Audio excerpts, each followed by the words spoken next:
Ladies and gentlemen, we have a very special guest. Joining us today is a final year political science student of the Afe Babalola University. He was the vice president of his department in 2023 and a former member of the Afe Babalola University Student Representative Council 2023. He is the current president of his department, a true powerhouse in the student political arena of the Afe Babalola University, here to share with us his story on his political journey and balance with his college life. Please welcome Ihebereme Micheal Alex. Hi, thank you for having me here. Yeah, Michael, we are thrilled to have you here. First of all, congratulations in your political achievements. So Thank tell you. us, what made you pursue a career in politics? Okay, that's actually a very funny question per se because it's I think it's it's dramatic to a large extent because I started as a child, Yeah. very small. I wasn't up to from the stories they told me, I wasn't up to 5 when I had this love towards the then president, President Olusegun Obasanjo. I Oh, really wow. loved and admired him.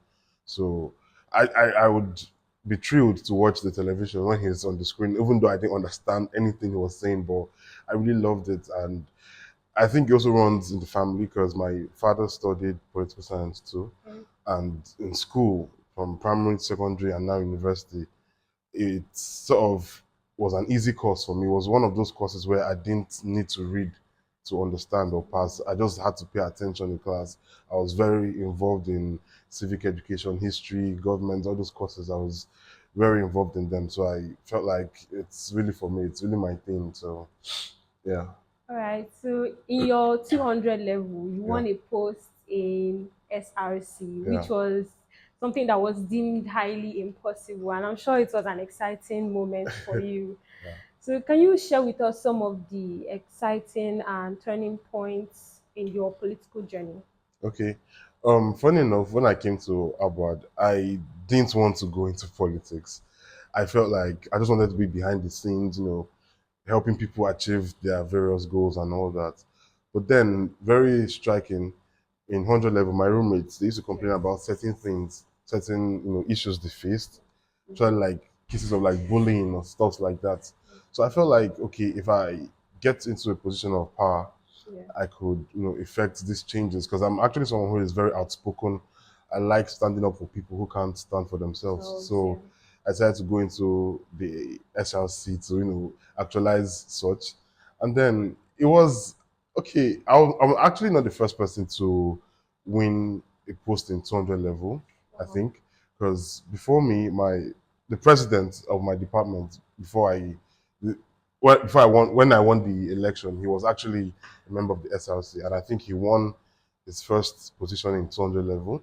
But the thing is, it was actually I see it as a big achievement because my department is not one of the populated departments in the college. We are like one of the least populated.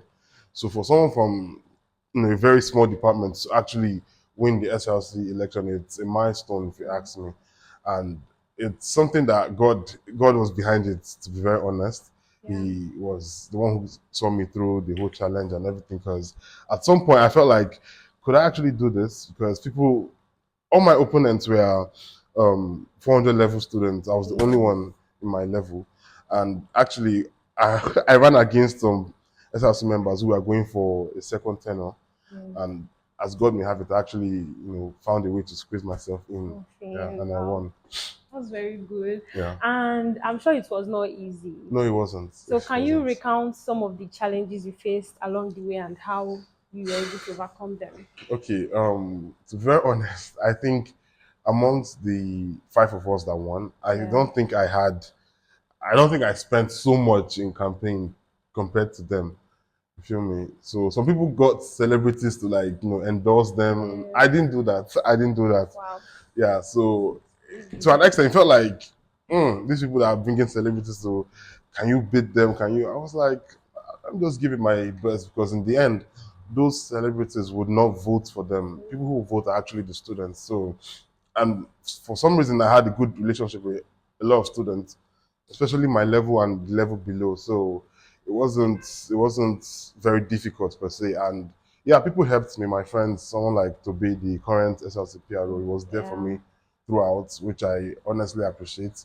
And a lot of other friends, Pedro, a lot of them, they were really there for me, and I really appreciate them any day, anytime. Wow. Yeah, So you mentioned that you have a very good relationship with students and yeah, also some of your friends. yeah, And I don't know, can you tell us how you balance your personal life yeah. with the political demands Okay. and all of that? Well, my primary aim to be in Abuad is actually to study and get a degree, not to come Yes. and play politics and all that. So that's the main goal for me. I know I'm here. But then my course is political science, and I just have to be involved in politics. It's like the practical aspect of the theoretical course I'm studying. Yeah. So I see politics as a hobby. Even when I try to like abstain from anything happening, it's just like a hobby. I just find myself, being involved one way or the other. It's something I love, to be very honest. This saying, doing what is right when it's time to do it. So when it's time to focus in my education in class, I give it my 100%. When it's time for political activities, I also give it my 100%. So I don't let one encroach into the other. I allocate um, specific time to each of them, and I try to balance it. And it's not been easy, but at the same time, it's worth doing, and I've been doing it very well. So does someone have to be into politics or like things that are politics related to be very close to you or your No, friend or no, anything? not really. I'm open to everybody, so it doesn't have to be. It's, knowing politics or being involved is like an added advantage. At least we have certain things to talk about aside, the normal life, Mm. entertainment, and all that. Politics is a hobby, so if you're into it, it's exciting to have conversations with you and all that. So you don't need to be only politics to be friends with me. Yeah, You know, they say that politics is a dirty game. So I'm just wondering, have yeah. you, because I know I ran for a post and a friend of mine, funny enough, wanted to run for the same post with me. So I want to know if you've experienced disappointments Yeah. in any of the corner you didn't expect from your friends or anything. So how do you, in where there is so much negativity, how do you try to maintain a positive outlook in the face of adversity? Okay. First of all, in studying political science, Yes. there's a conception we try to correct, and that is politics is a dirty game. It's not a dirty game. All Though right. people play it, Noted. though people play it in a dirty manner, but it doesn't entirely discredit the game. It's a game. You understand? So there's even a saying that in every 12 there's a Judas.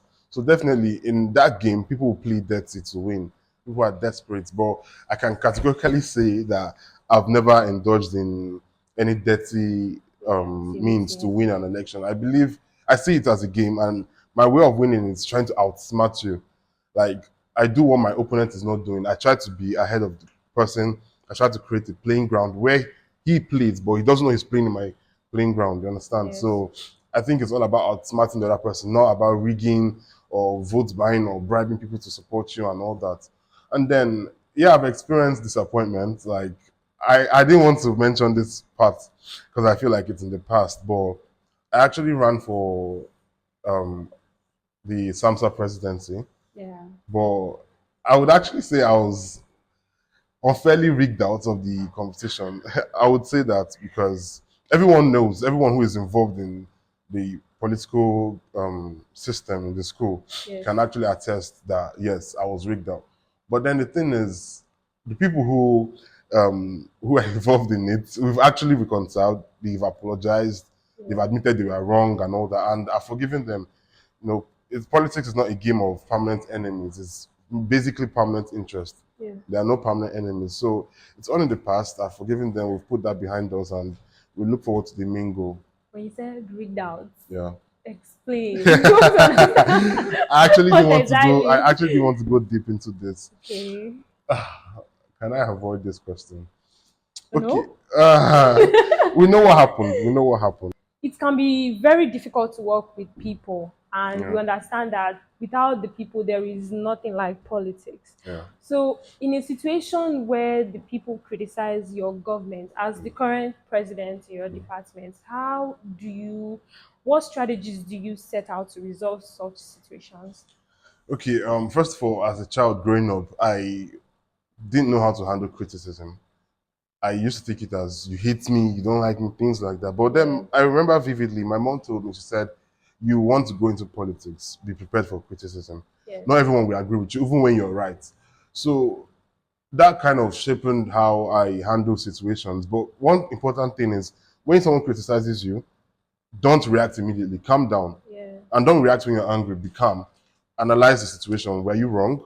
Was the person right? If there's something you can pick out from this person's statement, try and pick it out. Criticism is not always from the angle of hate. People can be telling you that to actually, make you improve yourself and all that. So Yeah. I've actually been criticized as the president of my department by someone in my department, even though I feel he didn't go about it the right way. Right, right. But there are other ways you can approach me and all that. But in the end, we squashed the whole thing, and I explained to him why certain things happened and why certain things are the way they are. And I think he got the memo very well. So we moved on from that. All right. Still on the people. Yeah. Can you tell us any particular moment that you achieved something that could impact or that impacted the people that you were governing?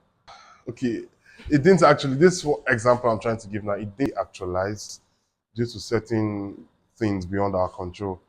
Okay, as the president of my department, I organized or I established a forum called the Forum Series. It's something where we invite political actors like governors, senators, people who are involved in politics to come to school and talk to students, especially those who have, leadership qualities, political ambitions and stuff like that. So the first one which I established, our main guest was the governor of Ekiti State, Yeah.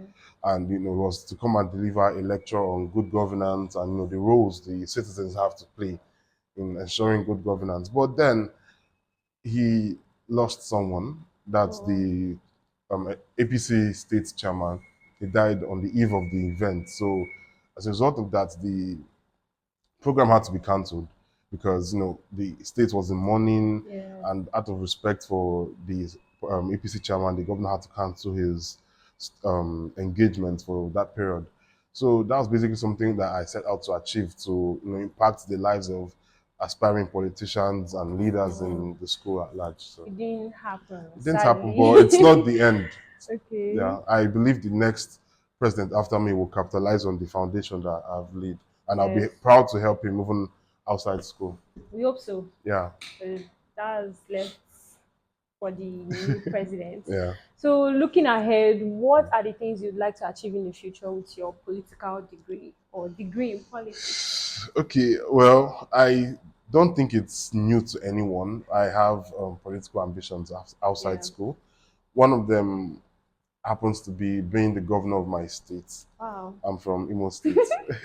I'm from Imo Wow. State, That's so I look forward to being the governor by God's grace, and I believe God will help me because I know I have good plans. I'm moved by compassion, and I'm very certain God knows my heart. He knows what I actually want to achieve, and He will help me achieve them. that's a very big dream. I believe that since you've gone very far in the school, you can do a lot. You can overcome Yeah. any obstacle. So there is an upcoming election Okay.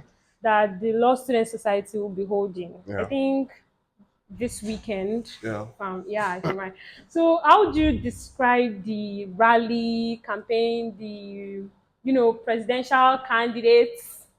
Okay. Because Well, I'm not going to shy away from declaring my preferred candidate, and my preferred presidential candidate is actually Asala. oh my god, here we go.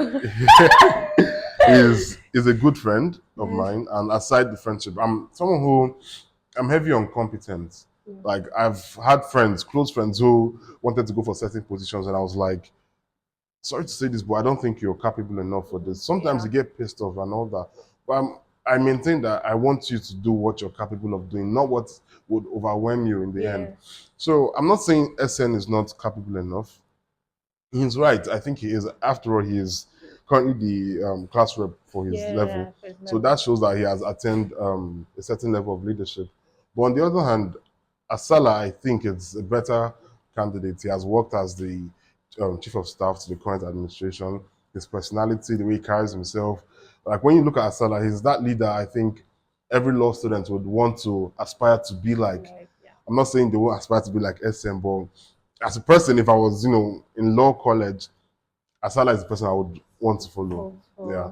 What about the campaign? And I No, think there was something big that happened last night. yeah, actually, I was very, very impressed to see the turnout for Asala. It shows that he's actually the man of the people. It was exceptional. The creativity, the effort, and from the people themselves. It's one thing to tell people, okay, we're having a rally by this time, and it's another thing for these people to actually turn up and support you. And that was what I saw yesterday. I was really impressed. Though I didn't join the rally because in the end, I'm not going to vote. I'm not in law, but I was really, really impressed. I saw a lot of law students come out to openly declare their support for Asala. And I'm very, very confident that he's going to win the election, 100%. Okay. With that being said, what advice would you give to aspiring students, politicians who wants to make a difference? First of all, I would say don't go into politics because you just want to wear an ID card. Oh my God, that was That's actually common. People just want to wear ID card, and I can say that in the college, our college to be precise, I think I'm the only departmental president that doesn't wear an ID card. Yeah, because I don't think an ID card makes you relevant per se. You make yourself relevant. Like you're actually the one who makes the position you hold relevant. Because if a clown is the president, I don't see anything envious about that position. But if someone who has charisma is the president, then he makes that position admirable for any person. So if you're faint-hearted too, I don't think you should pursue politics because it's demanding. It's very demanding. You will hear rumors. I've heard rumors about myself too. You'll see friends stab you in the back. So things like that could actually weigh you down and all that. So if you're not strong enough to withstand the storm, then maybe you should just stay away from it. For me, yeah. Yeah. All right. Thank you so much, Michael. I'm honored to be here. So thank you. Really appreciate your time here No and for sharing your valuable perspective and inspiring story. Thank For you. me, I've learned a lot, and I'm sure that the viewers have been inspired in some other ways. So, ladies and gentlemen, we have come to the end of the show. I am your host, Agu Angel Chidinma. Have a good day. Bye.